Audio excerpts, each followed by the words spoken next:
راہ وفا کے شہیدوں، عہدی کے رکھوالوں، تمہیں بہشت کی راہیں سلام کہتی ہے۔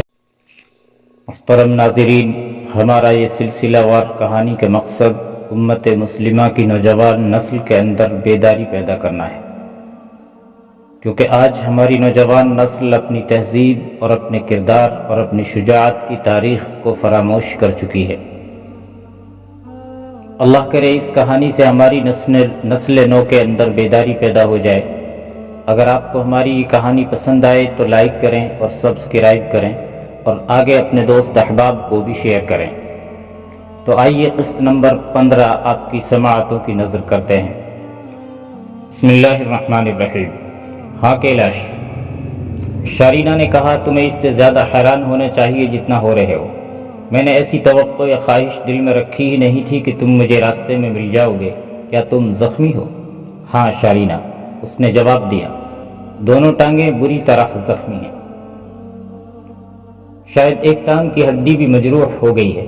تم یہاں کیسے آن پہنچی ہو اور یہ کون ہے؟ تم یقین نہیں کرو گے، شارینہ نے کہا، میں کہوں کہ میں تمہاری تلاش میں نکلی ہوں اور تمہارے پیچھے ٹھوکریں کھاتی پھر رہی ہوں تو تم نہیں مانو گے۔ میں نہیں مانوں گا، اس زخمی نے کہا۔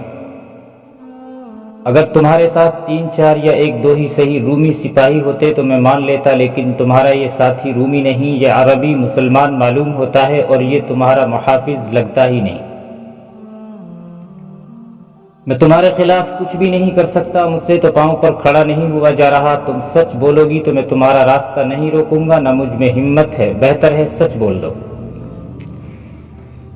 یہ زخمی خوبرو اور جمع سال آدمی تھا، رومی فوج میں افسری عہدے پر تھا اور شاہی خاندان سے تعلق رکھتا تھا۔ اس کا نام کیلاش تھا۔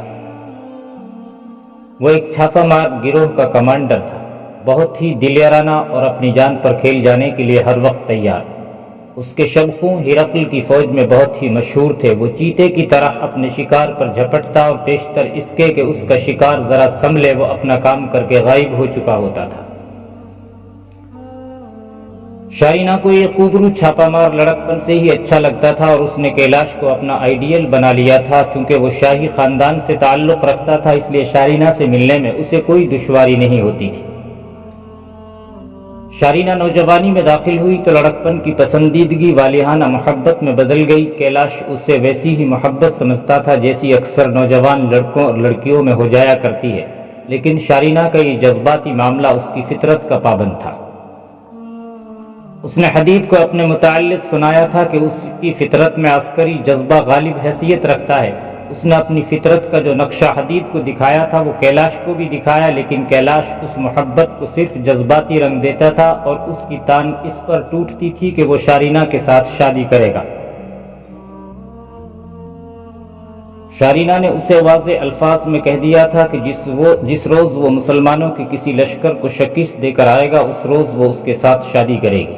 کیلاش کی بہادری اور بے جگری کو تو وہ بڑی اچھی طرح جانتی تھی اور یہی وہ وصف تھا جس نے اسے کیلاش کی محبت میں گرفتار کر لیا تھا، لیکن اس محبت کا کیلاش پر یہ اثر ہوا کہ اس نے جنگ پر جانے سے گریز شروع کر دیا اور کسی نہ کسی بہانے پیچھے ہی رہنے کی کوشش کی۔ شارینہ کو اس کی یہ عادت اچھی نہ لگی، وہ تو اسے کہا کرتی تھی کہ مجھے بھی ساتھ لے چلو اور میں بھی مردوں کی طرح لڑوں گی۔ کیلاش کو شارینہ کی یہ باتیں اچھی نہیں لگتی تھیں۔ وہ کہا کرتا تھا کہ وہ ایک خوشبودار پھول ہے جسے وہ پھول کی صورت میں دیکھنا اور سونگھنا چاہتا ہے، اور اس کی یہ خواہش ہے کہ جب وہ میدان جنگ سے واپس آئے تو شارینہ اسے اپنے بازوؤں میں لے کر اپنے ساتھ لگا لیا کرے۔ شارینہ پر اس کا اثر یہ ہوا کہ اس نے کیلاش کی جو تصویر اپنے ذہن میں بنائی تھی اسے کیلاش نے بدنما اور داغدار کر دیا۔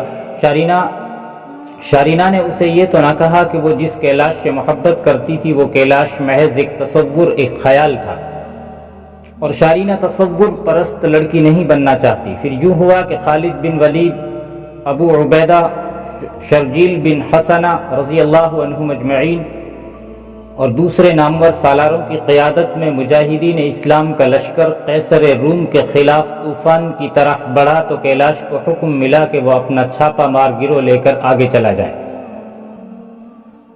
اور مسلمانوں کی خیمہ گاہوں پر شبخوں مارے۔ یہ جنگ طول پکڑتی جا رہی تھی اور ہر محاذ پر فتح مسلمانوں کی ہوتی تھی اور قیصر روم کی فوجیں پیچھے ہی پیچھے ہٹتی آ رہی تھی۔ شارینہ کے خیالوں میں وہ انقلاب آنے لگا تھا جو وہ بڑی تفصیل سے حدید کو سنا چکی تھی۔ کیلاش اس کے دل سے اتر گیا۔ اس رات کیلاش بستیوں اور چھوٹی بڑی آبادیوں سے دور اس جنگل میں شارینہ کے راستے میں آ گیا اور ایسی حالت میں آیا کہ اس کی دونوں ٹانگیں بہت ہی بری طرح زخمی تھی اور ان زخموں پر پٹیاں بندھی ہوئی تھی۔ چلنے پھرنے سے معذور تھا۔ اسے توقع تھی کہ شارینہ کے دل میں اس کی محبت اگر پہلے سے بڑھی نہیں تو کم بھی نہیں ہوئی ہوگی، لیکن وہ شارینہ کو اس جنگل میں ایک مسلمان کے ساتھ دیکھ کر پریشان ہو گیا اور اس کا چہرہ دل سے اٹھنے والے قہر اور عتاب سے سرخ ہو گیا تھا۔ مجھے زیادہ حیرت اور پریشانی میں نہ رکھو شارینہ، کیلاش نے کہا، اب بتا وہ کون ہے اور تم اس کے ساتھ کہاں جا رہی ہو؟ اگر یہ تمہیں زبردستی اپنے ساتھ لے جا رہا ہوتا تو ہم تینوں کو دیکھ کر تم خوش ہوتی اور دوڑ کر ہماری پناہ میں آ جاتی۔ یہ مجھے نہیں لے جا رہا کیلاش، شارینہ نے بڑی پختہ آواز میں کہا، میں اسے لے جا رہی ہوں اور تمہاری دنیا سے ہمیشہ کے لیے غائب ہو رہی ہوں۔ مجھے بھول جاؤ کیلاش، ہمارے راستے جدا ہو گئے ہیں۔ تمہیں لڑکیاں پاگل کہا کرتی ہیں، کیلاش نے کہا، وہ ٹھیک ہی کہتی ہیں۔ تمہیں یہاں دیکھ کر بھی مجھے یقین نہیں آتا کہ تم ایک مسلمان کے ساتھ جا رہی ہو۔ تم نے شاہی خاندان کی عزت کو خاک میں ملا دیا۔ کیا تمہارے شاہی خاندان کی کوئی عزت رہ گئی ہے؟ حدید نے مسکراتے ہوئے پوچھا اور اسے بولنے کی مہلت دیے بغیر کہا، دوسروں کی عزت کے ساتھ کھیلنے والوں کا یہی انجام ہوا کرتا ہے جس انجام کو تمہارا شاہی خاندان پہنچ گیا ہے۔ ان بادشاہوں کی بیویاں گن لو، شارینہ بول پڑی، ان کی داشتائیں گن لو، نہیں گن سکو گے۔ شاہی خاندان کے آدمی جہاں کہیں کوئی خوبصورت لڑکی دیکھتے ہیں، حکم دے دیتے ہیں کہ اسے محل میں پہنچا دو۔ فوراً ان کے حکم کی تعمیل ہوتی ہے۔ ماں باپ اور بھائی بہنوں سے کم سن لڑکیاں چھین جھپٹ کر اپنے ساتھ لے آتے ہیں۔ جو علاقہ فتح کرتے ہیں وہاں ان کی فوج لڑکیوں پر ٹوٹ پڑتی ہے۔ میری ماں کو قافلے سے اغوا کیا گیا اور روم کے بادشاہ فوکاس کے پاس پہنچا دیا گیا تھا۔ بادشاہ کا یہ فرض ہونا چاہیے کہ وہ ان والدین کی فریاد سنے جن کی بیٹیاں اغوا ہو جاتی ہیں اور ان بیٹیوں کو ڈھونڈ نکالنے کا حکم دے، لیکن یہاں بادشاہ قزاقوں اور ڈاکوؤں اور لٹیروں سے بدتر ہے۔ یہی وہ وجوہات ہیں جنہوں نے میرے دل میں اس شاہی خاندان کی نفرت پیدا کی ہے۔ کیلاش بھائی، حدید نے کہا، آج تمہاری ایک لڑکی جا رہی ہے اور تم کہتے ہو کہ شاہی خاندان کی بے عزتی ہو گئی۔ میں اس لڑکی کو زبردستی نہیں لے جا رہا، یہ میری یا کسی اور کی داشتہ نہیں بنے گی، نہ اسے تفریح تباہ کا ذریعہ بنایا جائے گا۔ اگر میں اس کے ساتھ شادی کرنا چاہوں گا تو سپہ سالار کی اجازت کے بغیر نہیں کر سکوں گا۔ ایسا بھی نہیں ہوگا کہ یہ سپہ سالار کو اچھی لگی تو وہ اس پر قبضہ کر لے گا۔ اسے ہمارے ہاں اتنی ہی عزت ملے گی اور اتنا ہی وقار ملے گا جتنے ہمارے خلیفہ کے گھر کی مستورات اور سپہ سالاروں کی بہو بیٹیوں کو ملتا ہے۔ عزت اور وقار دیکھنا چاہتے ہو تو میرے ساتھ چلو، وہاں تمہارا علاج ہوگا، اور تم نے اگر اسلام قبول کر لیا تو تمہاری عسکری قابلیت کے مطابق تمہیں عہدہ ملے گا۔ تم خوش قسمت ہو کہ میں زخمی ہوں، کیلاش نے کہا۔ میں زخمی نہ ہوتا تو تمہیں اس سے زیادہ بولنے کی مہلت نہ دیتا جتنا تم بول چکے ہو۔ حدید کی مسکراہٹ کچھ اور زیادہ کھل اٹھی اور اس نے کچھ بھی نہ کہا۔ کیلاش کے ساتھ جو دو سپاہی تھے وہ اس کے پیچھے بیٹھے ہوئے تھے، وہ شاید کیلاش کے حکم کے منتظر تھے، وہ اس گفتگو میں دخل نہیں دے رہے تھے۔ کیلاش ایک تو افسر تھا، دوسرے شاہی خاندان کا آدمی تھا۔ یہی وجہ تھی کہ اس کے دونوں سپاہیوں کو بولنے کی جرت نہیں ہو رہی تھی۔ کیلاش یہاں تک اس طرح پہنچا تھا کہ جب وہ اور اس کے دونوں سپاہی حدید اور شارینہ کو دور گھوڑوں پر سوار نظر آئے تھے تو ان دونوں نے ان تینوں کو دیکھ لیا تھا۔ ان کا خیال تھا کہ کیلاش اور اس کے سپاہیوں نے انہیں نہیں دیکھا، لیکن انہوں نے دیکھ لیا تھا۔ کیلاش کو کچھ شک ہوا تھا کہ یہ شارینہ ہے یا جو کوئی بھی ہے اس کی شکل و صورت شارینہ سے ملتی جلتی ہے۔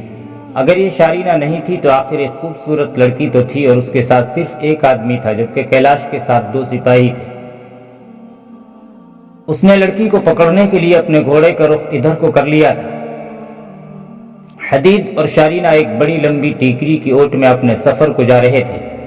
کیلاش کے گھڑ سوار سپاہی انہیں ڈھونڈتے پھر رہے تھے۔ کیلاش نے انہیں روک کر کہا کہ گھوڑوں سے اتریں، گھوڑے پیچھے رہنے دیں اور پیادہ دبے پاؤں انہیں تلاش کریں۔ کیلاش کہیں پیچھے رک گیا تھا۔ حدید اور شارینہ نے چشمہ دیکھا اور وہ جگہ انہیں اچھی لگی اور وہیں رک گئے۔ رات اندھیری ہو چکی تھی اور پورا چاند ابھر آیا تھا۔ آخر وہ دونوں سپاہیوں کو نظر آ گئے۔ دونوں اکٹھے آگے آئے تھے۔ ان میں سے ایک نے کہا کہ وہ کیلاش کو اطلاع دینے جا رہا ہے۔ وہ وہاں سے دوڑ پڑا اور یہ تھی قدموں کی وہ آہٹ جو حدید اور شارینہ نے سنی تھی، اور ادھر دیکھا تو ایک سپاہی کھڑا تھا۔ شارینہ نے اس سے پوچھا تھا کہ وہ دوڑتا آیا ہے۔ سپاہی نے یہ فریب کاری اور دھوکہ کیا کہ وہ بھوکا بھکاری بن گیا اور روٹی کی بھیک مانگنے لگا۔ شارینہ نے اس پر کچھ غصہ جھاڑا تھا، لیکن اسے واقعی بھوکا اور مجبور دیکھ کر کھانے کو کچھ دے دیا تھا۔ اتنے میں اس کا ساتھی کیلاش تک پہنچ گیا۔ کیلاش کو اپنے اور ساتھی کے گھوڑوں کو ساتھ لے آیا۔ کیلاش نے جب شارینہ کو قریب سے دیکھا تو اس کی حیرت کی انتہا نہ رہی کہ وہ تو تھی ہی شارینہ، اور اسے یقین نہیں آ رہا تھا کہ شاہی خاندان کی ایک لڑکی جنگل میں ایک اجنبی کے ساتھ پڑاؤ ڈالے ہوئے ہے۔